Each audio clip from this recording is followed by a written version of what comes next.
Hi guys. Hi everyone. Happy New Year to everyone and you too, Deshna. Happy New Year. Yeah. Yeah, definitely. So, Thanks. yeah, for those of you who are here for the first time, let me introduce you to Bati briefly. Bati, which translates to a conversation, is the National Institute of Design's unique interactive platform on which we have conversations on design, environment, society, and everything in between. Deshna needs no introduction, but I'm still going to introduce her. Deshna is a visual artist with a passion for photography, design, writing, and curation. She is a graduate of Sir J.J. Institute of Applied Arts, followed by a master's in graphic design from the London College of Communication and a master's in visual communication from the Royal College of Arts. She moved back to India seeking to find meaning within her own design practice. This led to an inception of Studio Anugraha, a communication design practice based out of Mumbai. Deshna anchors the Kumbh Mela project documentation and design, working alongside a large team of people engaged in this initiative. She enjoys exploring various philosophies and expressing them through installations, which have been exhibited in the UK and in India. She has also co-curated the Story of Light Festival 2015 and co-directed the Story of Space Festival in Goa. Welcome, Deshna. Thanks. We are honored to have you as our first guest of this year, 2021. Thank you. It's a privilege. I enjoy all the conversations on Bate, so thank you for the platform. So, hi, Deshna. How was your New Year like, and where are you now? So New Year was in Bombay at the moment, resumed studio, so I think that's the highlight. Yeah, we we started working officially, and we come in every day now to work in the studio space. So everyone who's a part of the space and the studio in Bombay is here. There are some of Right, our studio mates not in the city, so they're not here. But barring that, yeah, it's nice to be back. lovely. So, diving right into how you've started your journey, this is one of the questions that many viewers are curious about. So, could you tell us a bit about your life in JJ and how it was different from RCA in terms of academics, faculty, culture, opportunities? Sure. Um, so I graduated from JJ in 2008, and so 2004 to 2008 is when I studied there and I did my applied art. JJ is an environment, and I think I can make all of these comments or observations more in hindsight after the experience of JJ, LCC, and RCA. So I'm going to try and, although all the spaces offered a lot of different things and a lot of overlaps, I'm going to emphasize on bits which were unique to each and sort of Right, contributed to the practice. So right, with JJ, I think it was a space of making and constant handwork at that time, because in our first, second, and third year, we mostly didn't use any sort of softwares or digital platforms. Of course, we started in the third year, but um, so in that way, everything was so much about hands-on making, and that making allowed for attention to detail and observation in a way that looking, seeing, or ideating doesn't. And so that way I would say that JJ was for me very skill driven in a way that it helped me to sort of imbibe, inculcate, and learn a lot of skill with the hand. And that was an asset to then transit to the computer, whether it's to design typeface or typography or typesetting or book design or whatever it is. right, And I think with JJ, in the way we were mentored with our faculty then, uh, it was a lot of exploration as well and experimentation. So, but again, at a more making level. So that had its own revelations, which I think we articulated after we made. Whereas very often now I find myself articulating and directing my practice before I make. So I would see that as a distinct difference, and both has its pros and cons. Uh, right. transiting from JJ, of course, JJ was a lot of hard work. We stayed up many nights, and we fondly remember them, and sometimes not so fondly as well. But yeah, I was fortunate that I had some really good mentors, teachers there. And I cannot not mention Professor Vinay Sainikar, who a lot of people might know. So he taught me typography, which was my elective, which I chose as elective, and was also my class professor for 2 years. So a lot in the journey is attributed, a lot of good things that happened to me in the design journey. I'm grateful to him for that. And yeah, so I think that's JJ in a nutshell. With RCA, okay, I can't skip to RCA from JJ because LCC was like a ladder to go from JJ to Right. RCA. So Correct. I don't think I would be prepared so much for the RCA experience if I had not had the LCC experience. Uh, and also, I didn't land up working after JJ for too long. It was only 6 months. And then I decided to do a master's. So, in that way, I would say in JJ, our briefs were very, very specific, and you were responding sometimes very literally, and sometimes very abstract. Actually, also, LCC was, there were briefs, but within the briefs, you had to make your own briefs, and that was a little bit of a shift.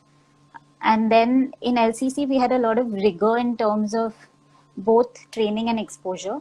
So as much as you were making, you were also exposing yourself and seeing, attending other talks, attending, a lot of visiting faculty. In college itself, a lot of extracurriculars. So I think that balance of exposure and training was very powerful for the LCC experience. And in LCC, actually, uh, everything was very process driven. So all our submissions were like little books or booklets because you had to Right. like almost leading up to even a single poster, there'd be a booklet that explains the journey and the process. Of course, I was in a master's in graphic design, and that time my practice was also more print driven. So it took the form of booklets with process. Uh, and then LCC also had these little courses on the side, which were, you could do letterpress, you could do designing book structures, you could do book binding. So all of those were little things aside of the normal classes, which contributed and which I was able to access. Yeah, Right. so I think that in a nutshell was LCC, and the formal, for the first time for me at least, formally writing a dissertation, understanding the nuances of that happened there. RCA was an experience which I think, um, where there were no briefs, you made your own briefs in Right. one way. There were broad subjects, but there were subjects like we had an elective called Real. So, reality is the subject. So, that's almost like anything under the sun. So, yeah, we had to make our own briefs. And initially, it was very unnerving because you had the sea, you had like literally everything. You could do anything to fill your time there, but Right. the exposure to some of the best practices in terms of individuals or even spaces was so great that it it automatically left an impact. Like every day was like a conference. If I remember my time at the RCA, it's almost like you hear 8 speakers and you come back really inspired. So every day of RCA for me like was that kind of a experience. So very powerful, but also very intense. Right. And in RCA, I think so they told us when we joined that you can look at the masters in two ways. One is do something that you know and go a lot more deeper. Like, say, I was doing typography and a little bit of book design and photography. So I could delve deeper into that, or I could pick up Right. things which I had never Sure. done and Right. explore. So I think I chose the Correct. latter. And at RCA, my practice became a lot about curation, writing, making installations, and I really could engage with subject matter that was of interest to me. So I loved philosophy. I liked, generally reading and building narratives. So all of these things, um yeah, anything that you wanted to do, there was enough resource, enough people to Right. kind of help you to, um, engage and get better at. So I did dominantly my work there was more in this zone.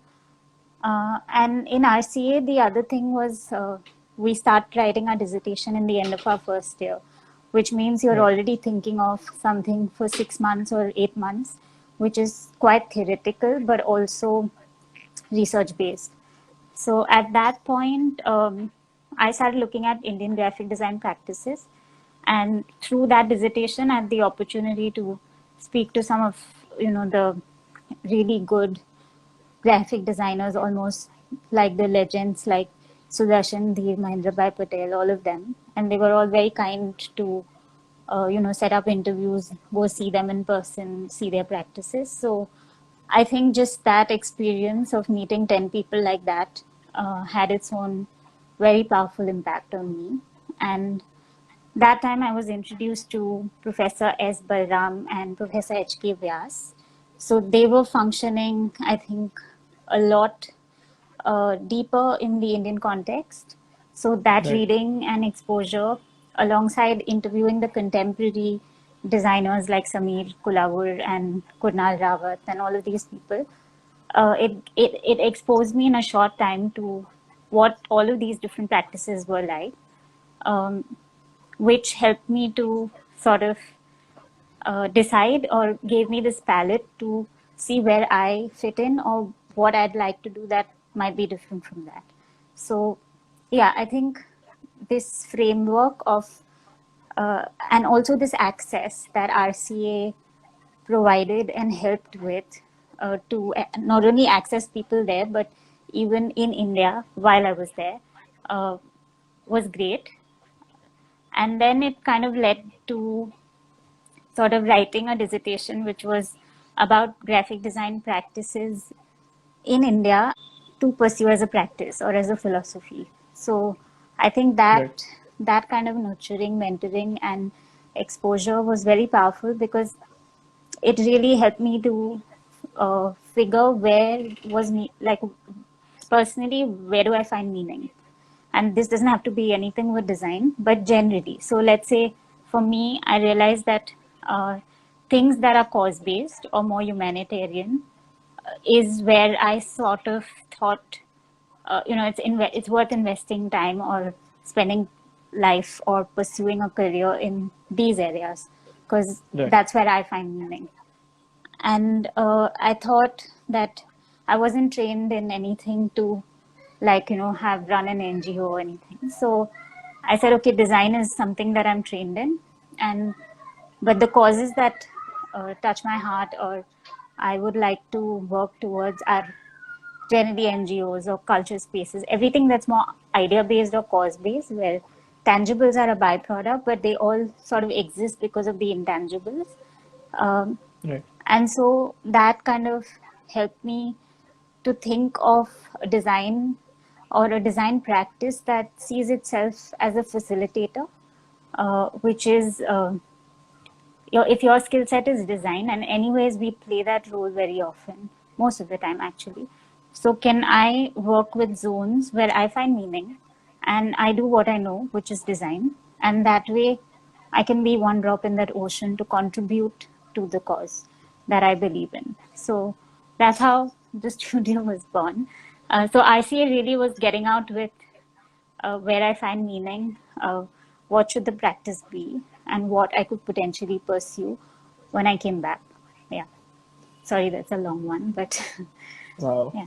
That was wonderful. Yeah, I had one question. I was curious all along. You were talking about you have to make up your own briefs at RCA, right?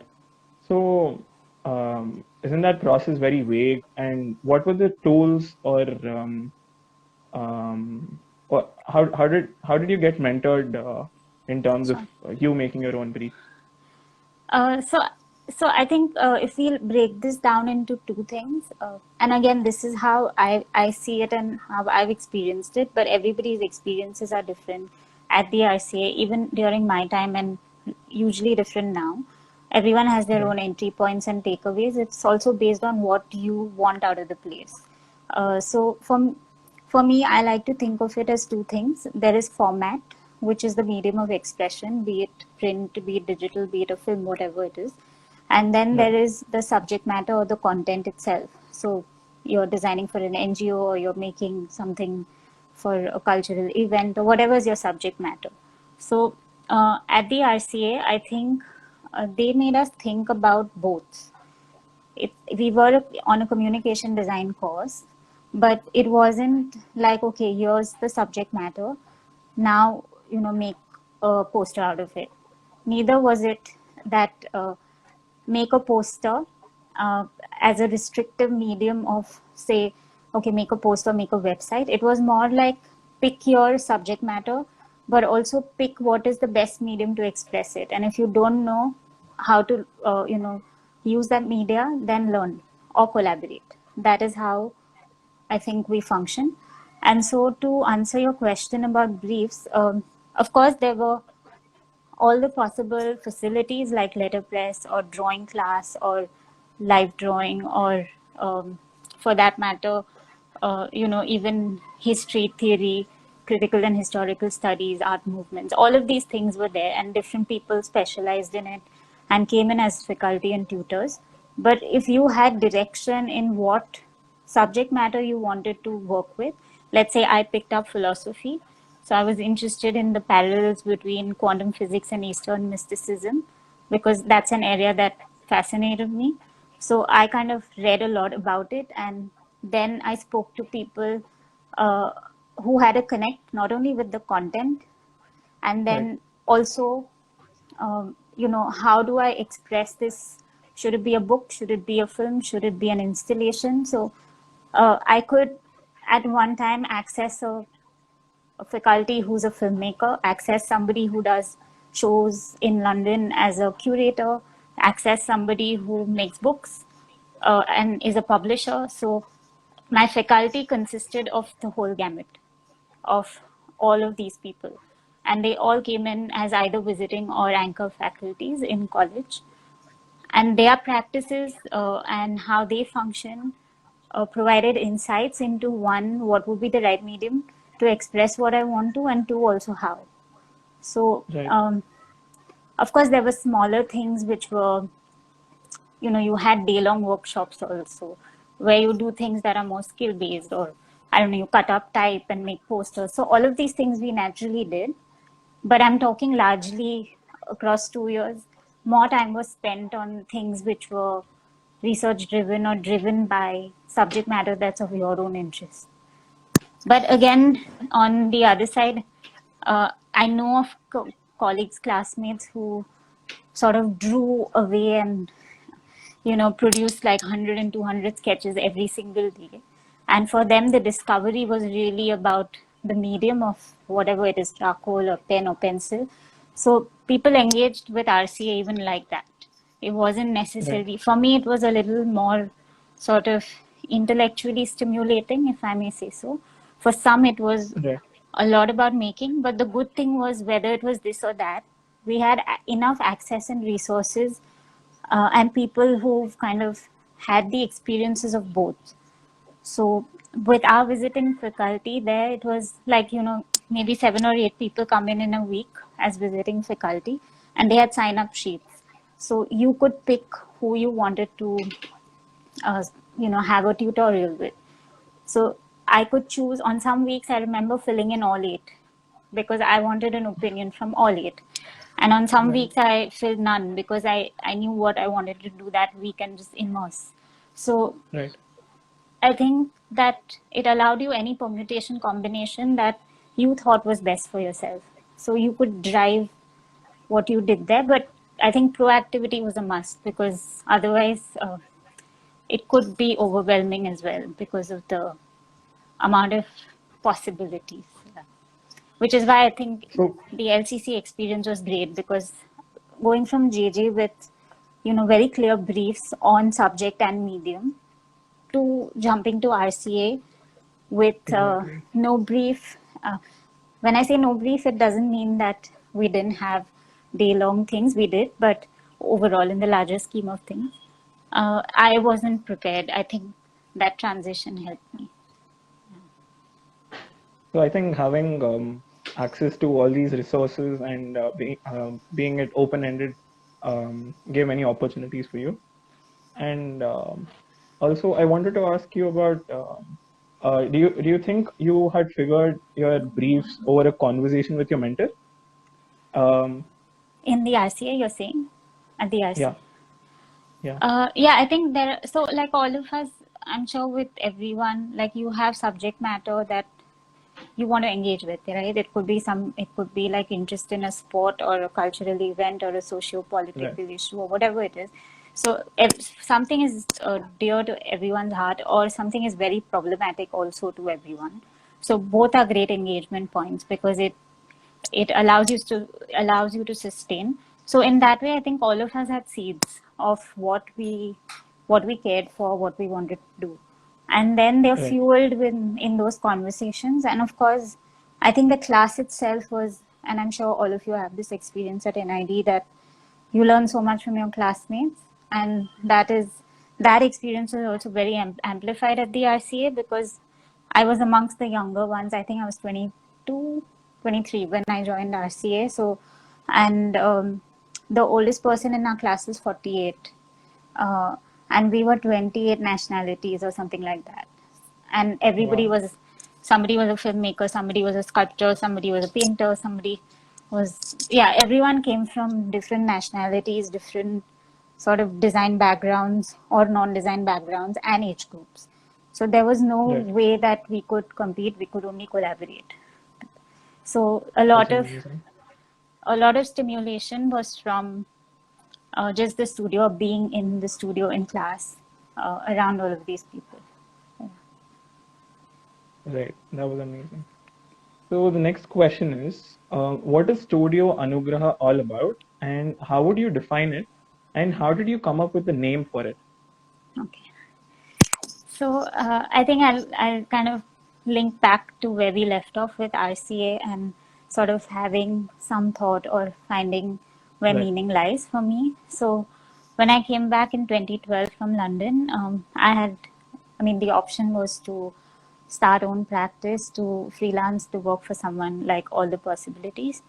And that time actually I had a patron who came by and said the next year was going to be the Kumbh in 2013 in Allahabad, the Kumbh Mela. So the patron came by and said, why don't you make a book on the Kumbh? And that time we weren't a studio or anything, but because we got the project, I realized that, this is a great time to already start practice because somebody is willing to invest in you and may as well do everything that it needs to be done to start. So that's how Anugraha was born. As a philosophy, I was pretty clear from RCA what I wanted to do. So to simply put it, we don't work for anything that directly promotes consumerism. Everything, the zones that we work for are mostly cultural, social, educational, environmental, medical, artistic, where the focus is not an object or a product, but a product may be a byproduct. But that is a communication design studio, so we do everything from information graphics to branding to brochures and other things. But publication is the forte. That's also because we like to focus on design for documentation, and that format translates itself very well in the form of books. Because it's long drawn, it involves sequence and narrative. So that's Anugraha. How did the name come about? So Anugraha means grace or gratitude for grace. And the name is given to the studio by my spiritual teacher, by my spiritual master. So yeah, that's how it comes about. And it sees... So it's essentially looking at the practice as being facilitators, not authors or creators. And that's also what we do with books, because we're not authors, we're helping authors, or we are helping people or spaces to voice themselves, and the book becomes the medium. You become the curator or the facilitator. So the next question is, what are the 2021 plans for Studio Anugraha? Uh, for now, I think, and how it's worked in 2020, taking each day as it comes has been a good way to work our way around the pandemic. And I think just being open to whatever comes our way in the zones that we function in, and also push ourselves a little bit to expand on or learn a little more on the digital side of things. By digital, I mean more like we've been doing printed books for a long time, so maybe exposing ourselves to ebooks and other things and the making of it. So a little bit of that. I see ourselves doing a little investing time in learning more of that. And barring that, yeah, we've been fortunate through the lockdown to have continuous work. I wouldn't Right. say as fast paced as normal times, but continuous is already great. And yeah, it's kept us engaged fully and helped us to immerse better with less distractions around. Yeah. Right. Great to know. So this is one of my favorite topics. I'm sure it is yours too. The Kumbh Mela project, obviously. So could you tell us a little bit about your process for the Kumbh Mela project, and what is it like to document such a large project which involves people from abroad and India? And when did this start? Yeah, okay. Yeah, I'll try to. I don't know what the time is right now, but stop me because Yeah. I'm going to try to Right, right. condense 4 years into 5 minutes or No, I something want like to that. listen to the whole story. Yeah.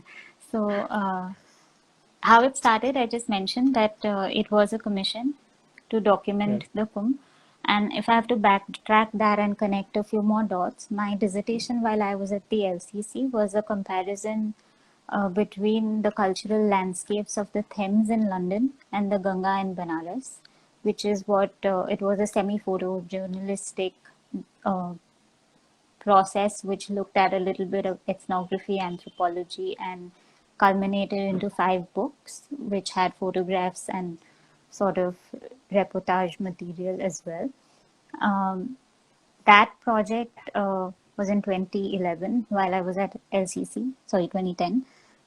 Uh, so yeah, leaving that aside and behind, I was freelancing when I was in London, and I had my 2B patrons who commissioned the Kumbh project were builders, are builders, and I'd worked on design of brochures and other things for them for their retail real estate endeavors.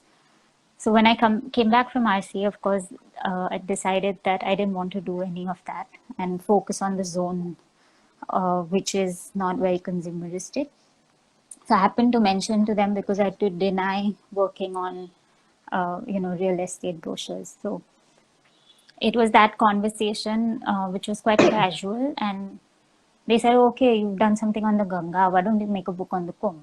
Really. So I Right. was like, uh, I didn't make much. I mean, I thought, okay, that's just a passing comment, and I didn't think much of it. And also, the Right. impression for me at that time on the Kumbh was, who'd willingly go to a stampede? I'm not stupid or something like that. So, yeah, that was my image of the Kumbh. But anyway, they Gotcha. followed up and they pursued that conversation, and they said, "We're serious that, would you make a book on the Kumbh?" And yeah, so that's how the commission came about. And they said that, you are the target audience of the book, because the fact that you don't want to go there is exactly why we want to make the book, because the space has different entry points, and there probably isn't accessible information to a lot of those entry points through the media True. channels or through material that's available. So that's the that was the sort of in short brief. So True. yeah, we took it on. I had 2 people who supported me, who are the co-founders of Anugrah, and they are not from a design background, but they ran a design studio prior, and they understand the whole print productions, logistics, the whole sort of accounts, all the numbers, everything that I'm terrible at. So it was a very, it was only possible to incept the studio because I had the backing from them on all of these other components to run a practice. And I Right. could focus on the more creative aspects of the studio. So that's how Anugrah was born. Project Commission, 2013, Kumbh in Allahabad. In January, we're having these conversations in November of 2012. We have a month to put together a team of people, a month and a half approximately, and to do whatever secondary research we can. Because of course, one is we have no idea because we've never been to the Kumbh. Plus, Right. no background in Hinduism or neither access to experts or historians or anything. So, how do we qualify to even make a book on something like that? And of course, it couldn't be a book which is subjective like a travelogue because who cares of what we think of the Kumbh? Really, it's of no Right. significance. So, I think the only way to do it, we realized, is one to find of positioning the book through secondary research. So our basic study, which I have to claim was quite basic, but looking at the 30, 40 books that we could access on the Kumbh and reading up about the other titles briefly online, and also a few documentaries, we realized that the gap was probably there were these amazing coffee table books on the Kumbh by different photographers, and that captured the Kumbh visually very powerfully, but that had little textual context. So you'll probably see like a foreword and introduction, some captions, and then photos in the book ends. So Right. that was one zone. And then the other zone was extremely dense, like scholarly material, with things on philosophy and Hinduism, with all these Sanskrit words and accents, which is the kind of material you'd access only if you cared about the subject, because it's too dense.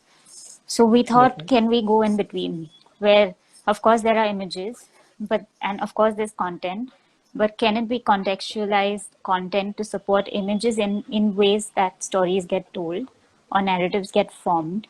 So that was our rough positioning before we went on field from the research Right. that we had. And the second thing was, while on field, we had to, of course, put together a team. So at that point, in the studio, there was no one, as in we were three co-founders. And so the team was really friends, friends of friends, and friends of friends of friends, maximum. And thanks to being in the academic space of design, most of my friends are from the fraternity, be it photographers, filmmakers, or people visually engaging with, things like this. So it was Right. easy because Kumbh is a great landscape for anyone in most of these zones to explore. So yeah, wasn't hard at all. Maybe in 3 days, everything was in place. Who would like to come and how? Wow. Only because of yeah, it was also like you don't have to get to know a person when that you know that person for a while. So and Right. I had a patron who really trusted, and because of course they didn't check on the who's going to come, and of course basic stuff, yeah, their CVs, etc., but that decision making was completely sort of handed over, of form your own team, take responsibility. So in one way it was great because I could work with people I knew, and I knew their skill sets and they were friends. But also it came with responsibility because it puts in you a fear that okay, somebody is investing so much in you and it better turn out useful or fruitful. So okay, that was off before the Kumbh started. So on field we were in Allahabad for 2 months. I'll kind of fast forward and say that in 2015 we were in Nasik Kumbh for 2 months, and then in 2016 we were in Ujjain Kumbh for about 2.5 weeks. So totally we've documented 3 landscapes, and it's all done through Right. conversations with people experiencing the Kumbh in real time. And that was Right. our modus operandi, like how oral historians or ethnographers or anthropologists function. they resort to the people and the live unfolding of the event, and the people who make the event manifest in the way it does at that time, because they are partakers in it, so they take from it but they also contribute to it. So in culture studies, this is how oral historians would essentially also document. So that's what we did. We interviewed people across the three kumbhs, and the range was right from saints, akhada members of all hierarchies, to pilgrims, to government officials of the likes of health and sanitation, security, traffic. All of these people manage such a huge gathering. And then there were chance encounters and the unfolding of events and everyday surprises of happenings and stories that you encountered. So I think it was just about, and of course, some things were sort of pre-planned, like we wouldn't get access to, say, the head of security just like that. So obviously, Right. the patron helped us to connect with the government officials to get permission to interview. Wow. So some were pre-planned, some were really, again, we go to someone, they'll be like, oh, you're making a book, why don't you go speak to someone? Then that someone will lead us to someone, and it's almost like one branch that kind of meanders. And that's how we got all of our conversations. And um, we were doing basic voice recording, video recording, um, still photographs, and a lot of diligent logging, because every day you meet 10, 20 different people and you Mm. converse with them, and next day you meet that many new people. So at the end of every Right. day, we would have to log in data very diligently, sort of summarizing conversations, who was present in the team, whether it's a still, whether it's a video, what's the duration, back it up. So that diligence and sort of making those diary logs every day was important to do on field, because again, as a team, we were about 10 people at a given time. Uh, and we went in pairs of three, because typically one is doing sound and video, one is doing interviews, and one person's doing stills. So parallelly, also, we were getting a lot of information and footage. So yeah, that's how. And again, on field, no rocket science.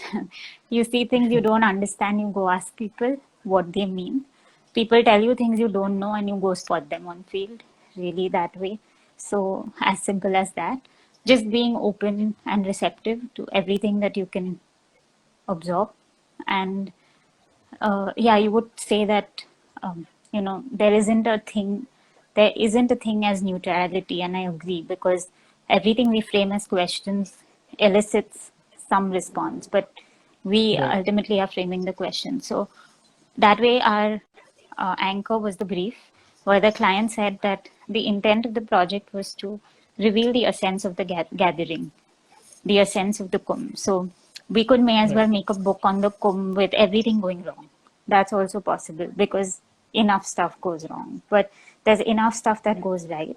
So it's really the way you go into the landscape of what you're seeking, and that kind of seeks you. So um, that's how we navigated the landscape, all the landscapes, all the three places, Ujjain, Allahabad, and Nasik.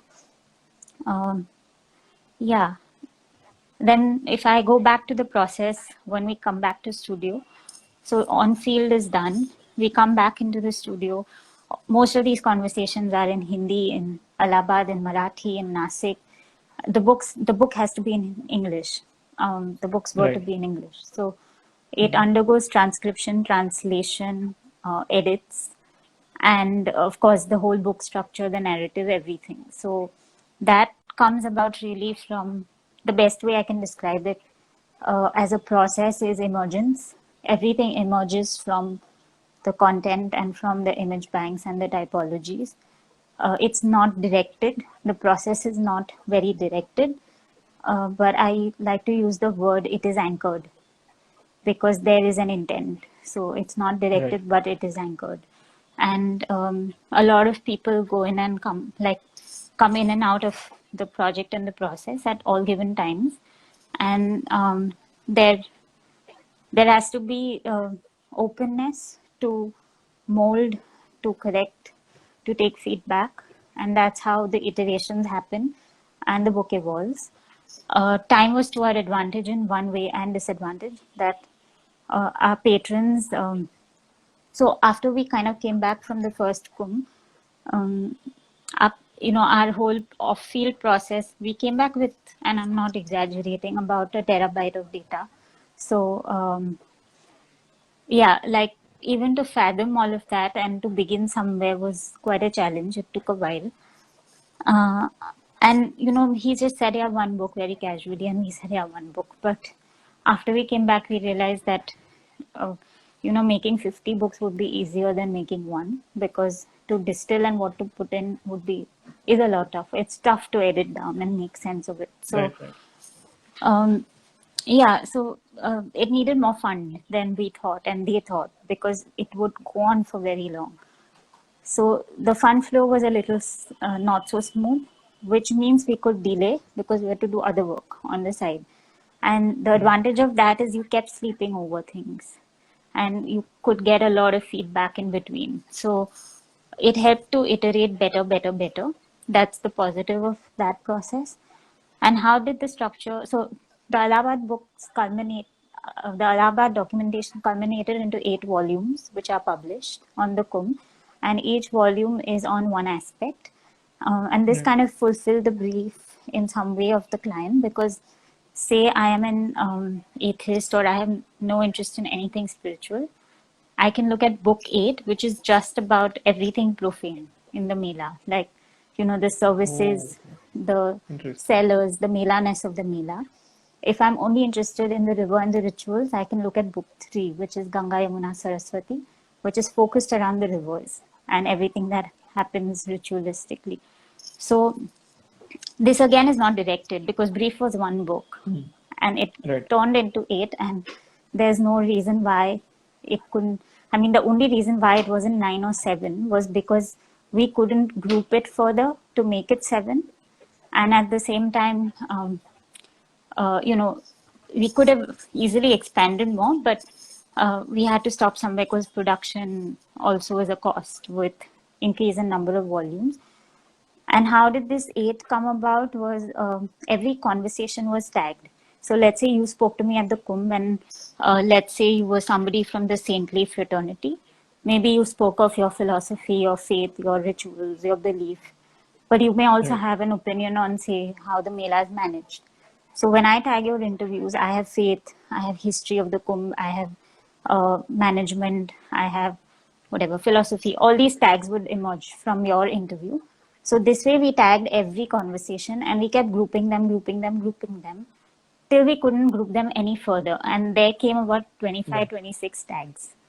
And then we realized that with the Allahabad Kumbh, what was iconic about Allahabad that's different from the other ones is that it happens on the confluence of the Ganga, Yamuna, and the Saraswati. Of course, the Saraswati is invisible; it's looped. But so we said that somewhere that has to be highlighted, because that is what sets this one apart from the Kumbh that happens in the other 3 places. And so the idea of a trilogy, Ganga, Yamuna, and Saraswati, helped.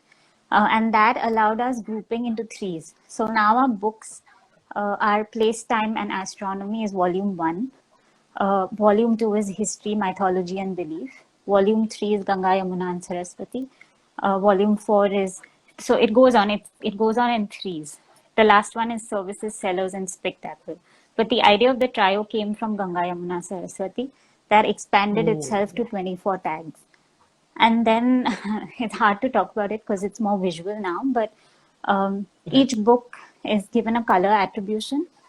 And how the tagging works is that everyone who spoke about management shows up as a voice in the book in book 8, because book 8 is about services, spectacle, and management.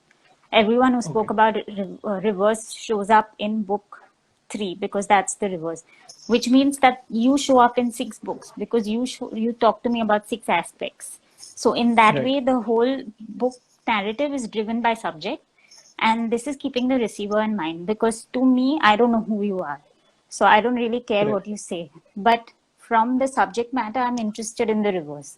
So then to view the book or to receive the book from the river perspective is what I'd like. And then my attention will go to the fact, okay, you said it and you are a saint, or he said it and he is somebody who's looking at health and sanitation in the Kumbh. So yeah, that's how the books are conceived. They're by subject for the receiving. And there's a second layer. So it's a two-layered information architecture. One is styles of writing and one is the subject matter. So each book has 8 styles of writing. So everything on field is a Q&A, a conversation. But of course, Right. to have a book like a Q&A is too boring. And also to have it like an essay is super boring, because imagine like so many distilled into a longish format. So because of the strength of our team in terms of people thinking very differently at different points, and us sort of diligently putting down these ideas, we have photo stories, character stories, poetry, interviews, essays, insights, and diary notes. So these are the categories of writing, and each category shows up in every book. And how this helps is it engages all kinds of readers. So say you are not somebody who likes reading too much, then you might just look at the photo and character stories because there are very little text and more images. Right. But say you're an avid reader, you'll cling on to the essay and the interview because that has less image and more text. So it allows Right. different kinds of receiving and reading for different audiences. So that's in Wonderful. short the Allahabad books. Nasik and Ujjain have their own systems, but it's easier to speak of these and they make more sense when you see visuals. So I think in this context, I'll sort of end here with Allahabad. The one thing that we, I think, failed badly, which we are kind of rectifying with our Nasik books, is that Allahabad, although they turned into this nice 8 voluminous structure, they weigh 14 kilos, the set. And Oh my God. yeah, so it's not portable at all. The whole compilation, it's almost encyclopedia. So I think that's something where we lost out, because if the audience is younger people, obviously this production cost is very high because they are 8 hardbound Right. books. They are heavy. They're not portable. So in hindsight, we could have produced them differently or compressed them, or the intent is also to make them available now as ebooks. But yeah, we Yes. have to do it with patron consent and a lot of people involved. So in Right. terms of, this is the only, this project is published by the studio. So the books, and that there is a role that we play as publishers. And so after the book was designed, and before it was printed, we took 6 months. And this is a process we didn't anticipate or think of at all. Um, Right. Only because it was our first and we had no idea, but we realized that we should get no NOCs, no objection certificates, from every individual who was part of the book, because the whole narrative of the book is Mhm. driven by people, right? So of course they were speaking to us with consent, like you knew that I was speaking to you and it was going to Right. turn into a book. But what happens is, one is there is a translation thing, because you speak to me in Hindi and then I'm going to translate. And the second thing is, our narrative was such that the same person showed up in very different contexts with each book, depending on what they said. So we felt the need that it was safer to kind of go to everyone saying, okay, you show up in book 3, 5, and 7, and here is a PDF of how you show up and the context of the larger book that you fit in. And after they sort of sign that on NOC, and we have it on record, only then we publish. Right. So that Correct. is a process that took us 6 months, which can be a book of its own, because we have many stories where things went haywire, but we had to play the role of detectives. Like we got, for Allahabad, we had 79 consent forms, NOCs. Our 80th person, email, phone number, and address didn't exist. All the couriers bounced. We had no way to contact her. And we almost thought that, okay, let's just publish. But we realized that if she was the one who woke up one day and said, this is not how I want to be portrayed, Right. we'd be in trouble. So one of my studio mates had the presence of mind to zoom into a sort of a flex banner behind her pandal. Like, you have those mandaps Right. where Right. Right. people's banners are. And she was from Madhya Pradesh. So she zoomed in and she Mhm. found the number of the flex guy who printed the banner. And then we landed up calling the flex guy to ask if he knew where this lady and her organizational premises were. And that's how he told us that they had shifted, and we got the right address, and then, the NOC was dispatched. So there are many stories like this which are pre-publishing, but that's also a component that now we are better aware of, and you can't lose sight of that. Yeah. Okay. Oh, wonderful. Now, I can actually call that as a journey. It was a wonderful journey, I guess, I believe. Yeah, it was So, intense, but nice. yeah, I'll hop on to the questions from the Sure, viewers. I think we have less time. sure. So, what are your favorite studios? Um, okay, so is that in an Indian context or Yeah, just everywhere? let's take it, yeah, everywhere Okay, maybe. everywhere. So if I start with India, in communication design or graphic design practices, I'm very fond of Sarita Sundar's work. She runs a practice called Hanu in Bangalore, which is about narratives, and they manifest into, spatial contexts or printed contexts. And it's a lot of it's the kind of work we do also seek to do. Of course, she has a lot more experience, so that's one practice I really like and look up to. Right. I also like the work of Kriti, and I think she teaches sometimes she's also turmeric, and now of course not turmeric, but Kriti's work as a typographer and the amount of exploration, experimentation she does in various media. um, Co-design Rajesh and Mohar, and also I really like Dekho.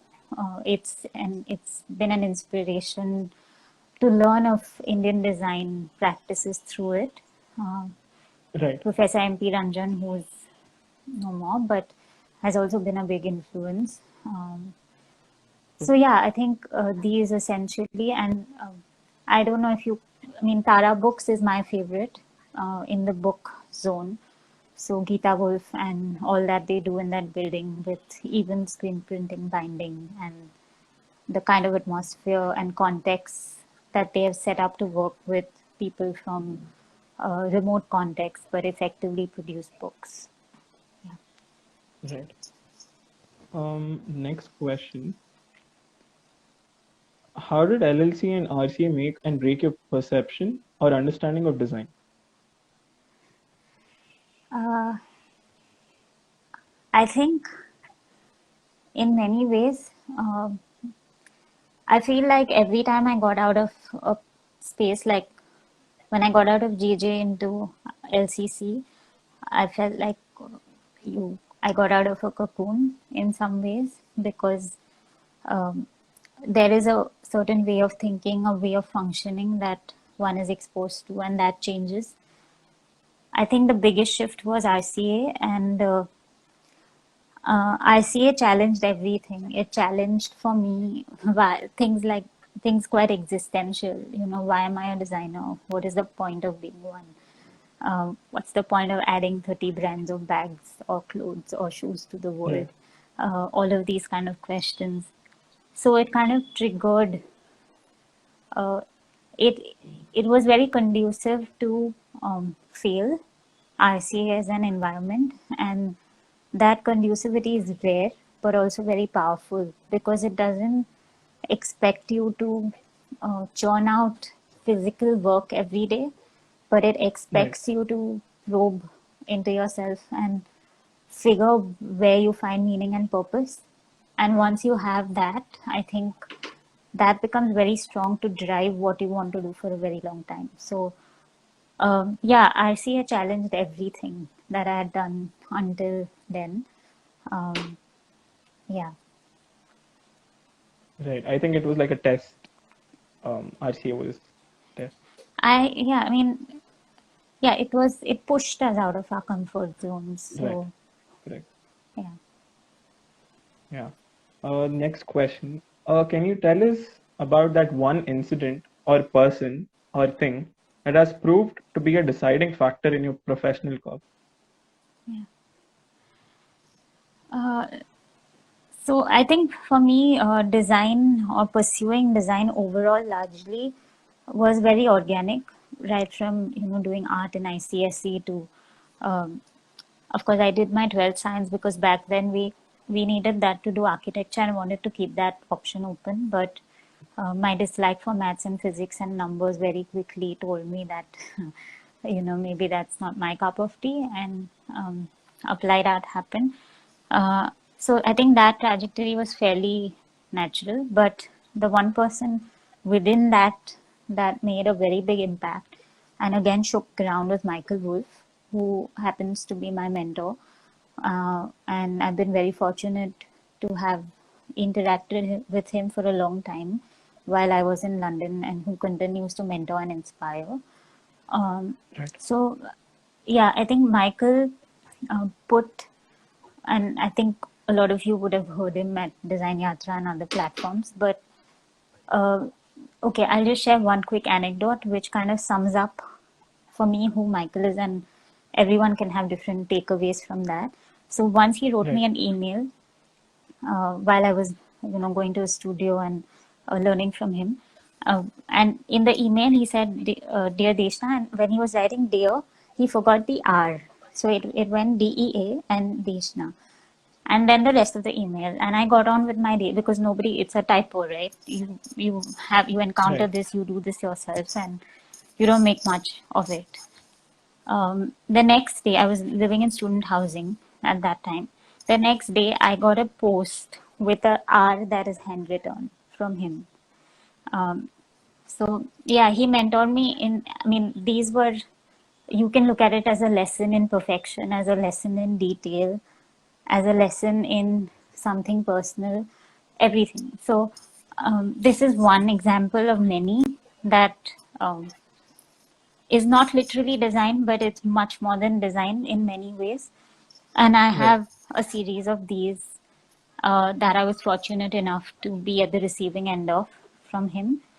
So he taught me design in a very different way. And those of you who know his practice, it has been a lot about empathy and putting Right. yourself in other people's shoes and not forgetting to remove your own. So I Right. think the way he deals with people, not only projects, and just seeing him deal with people and thought processes played a huge, huge role in how I think, or whatever positive there is in whatever capacity in the practice. Uh, I do attribute a large part of it to what he's sown in me. Yeah, Right.